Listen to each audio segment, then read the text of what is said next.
You're listening to Where Before Meets After. Is there anything else we should throw in there about mommy makeover, tummy tuck, or liposuction? The only thing I would add about liposuction after pregnancy is that a lot of times the skin just doesn't have the elasticity to draw back without creating some kind of contour abnormalities or waviness or things like that. And so even when folks don't have stretch marks, sometimes after pregnancy, they still are not a great candidate for liposuction. Is there an easy way to tell if your skin is in good shape or not? Well, if you have stretch marks, it's probably not going to be in great shape for liposuction alone. You almost always have to have that skin tightened. So if you've made it through pregnancy with no stretch marks and you still have a little pocket of fat that is relatively small, you may be a candidate for liposuction only.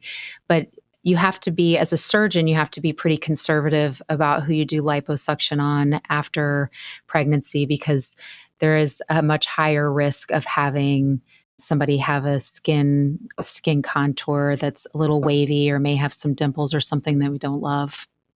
It surprises me every year when the statistics come out and liposuction is always like number one, number two. And all I can think is it must be combined with so many other things that's why it's always up there.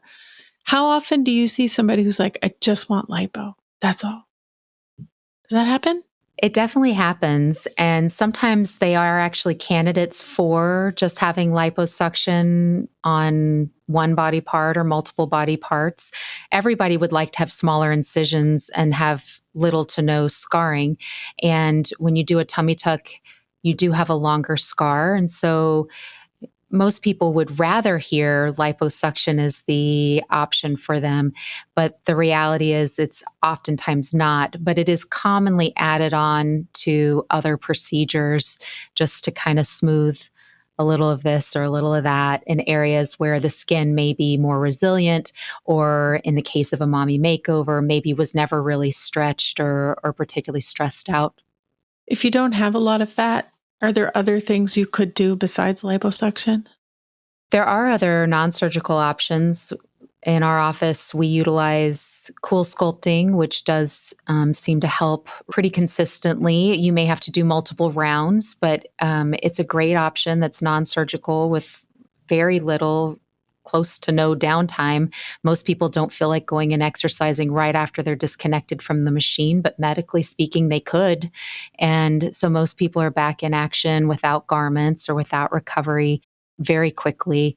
And the only challenge with non-invasive type procedures like cool sculpting or in smaller areas, something like Kybella, are that it's your body's reaction to that stimulus or that irritant. And if it doesn't respond enough, then somebody might be underwhelmed by their outcome.